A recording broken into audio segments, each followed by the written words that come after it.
Nabi asli Indonesia. Islam merupakan agama dengan standar akal dan logika yang ketat. Ini formula ajaran baru yang memadukan kaidah metafisika dalam balutan fisika dasar penciptaan jagat raya beserta isinya. Itulah kenapa Islam jadi begitu mudah diterima di belahan dunia manapun, termasuk di negeri keramat ini. Kami akan membatasi kajian sisi keramat itu dari satu sudut pandang arkeologis, sebagaimana temuan Plato dalam Timaeus et Critias, Stephen Oppenheimer or Eden in the East, and Arcio Santos, Atlantis, the Lost Continent Finally Found. Berikut temuan terbaru para peneliti di Gunung Padang, Lembah Bada, dan Borobudur. Peradaban besar 2-3 dimensi yang telah dikembangkan leluhur kita telah disepakati sebagai yang tertua dalam skala dunia. Data faktanya sulit dibantah, otentik. Dari penelitian mereka lah mencuat nama Lemuria, Atlantis, Dwipantara. Ketiganya mengembangkan ajaran yang sama, yakni Sundayana atau pemujaan matahari. Percaya atau tidak, sampai hari ini kita masih menjalankan laku itu tanpa kesadaran yang utuh. Supaya kita tidak kehabisan energi mengulas riwayat sepanjang 70.000 tahun ke belakang sana, cukup kami sodorkan nukilan dari sebuah naskah Layang Joyoboyo atau Layang Noto berdasarkan manuskrip yang dikumpulkan oleh Raden Mas J.R. Basuki dan Michael Schwartz, MBA, yang disusun dan dialih bahasakan oleh Pangeran Bendoro Susetyo dan Setyo Hajar Dewantoro. Ini merupakan bagian dari manuskrip Gunung Klothok yang berisi wahyu Tuhan yang ditangkap oleh Josono yang turun pertama kali pada 4336 sebelum Masehi. Angka tarikh itu saja jauh lebih dulu 2000 tahun dari kelahiran Ibrahim alaihissalam di Ur-Kasdim pada 2510 sebelum Masehi, atau yang sekarang lebih dikenal dengan negara Irak. Sebagai patriark agama Samawi, perannya tidak diragukan lagi.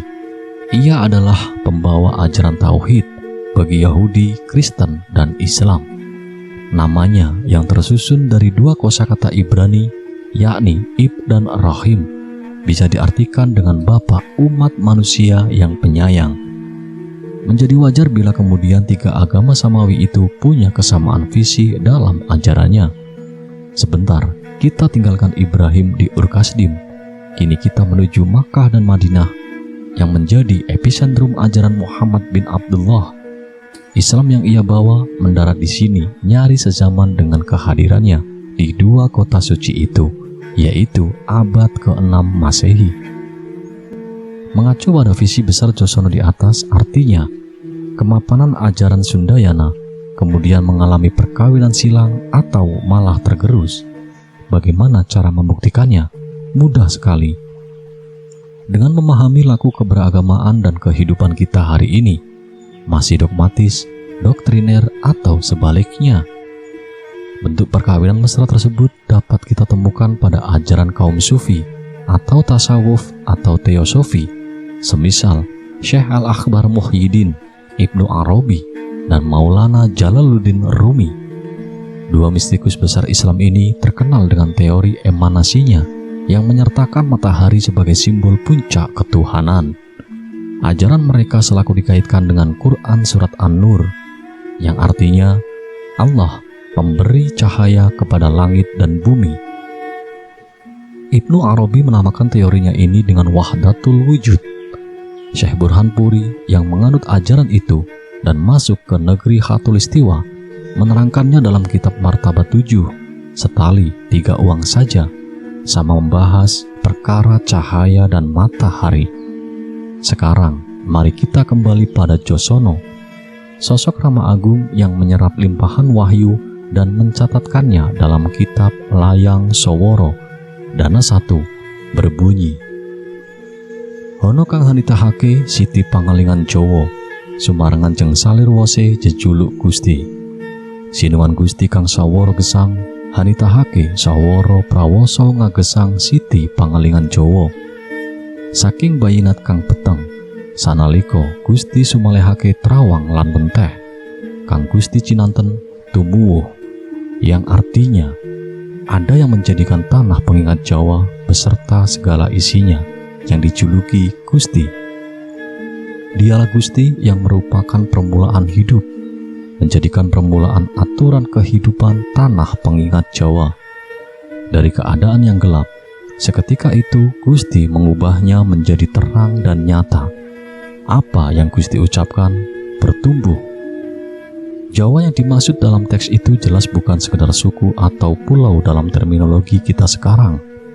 Jika kita memahaminya berdasar pendekatan sasta Jendra Hayuningrat Pangruatindingyu atau ajaran keindahan semesta untuk meruat keangkaraan diri, maka Jawa bisa dimaknai sebagai laku urip nan suwung, kosong dari segala yang bukan dia.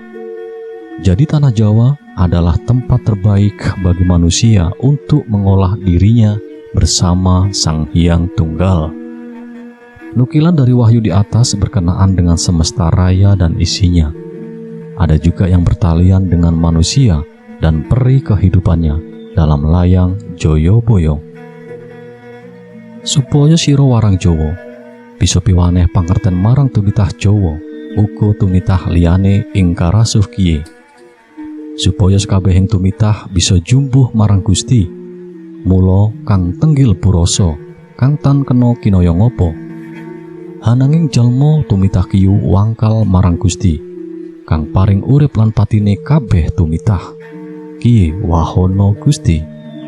Artinya, agar engkau orang Jawa bisa memberi pengertian kepada manusia Jawa, juga manusia lain di jagat ini, agar seluruh manusia bisa cocok atau bersenyawa dengan Gusti, yang melampaui segalanya, yang tidak dapat dibatasi oleh apapun. Tetapi manusia keras kepala kepada Gusti, yang memberi hidup dan mati kepada seluruh keberadaan. Ini wahyu Gusti.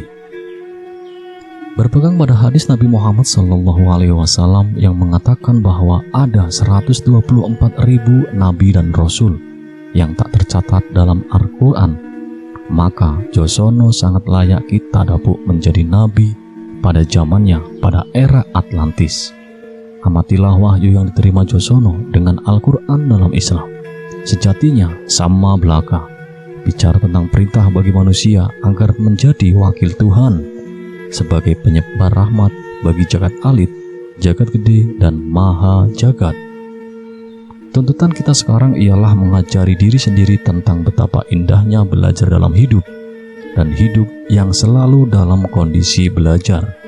Ilmu terkait menuntun diri ini sudah merupakan riwayat yang langka di zaman kita sekarang. Orang-orang sibuk menilai, mengoreksi yang lain di luar dirinya, lalu abai pada kepandiran sendiri.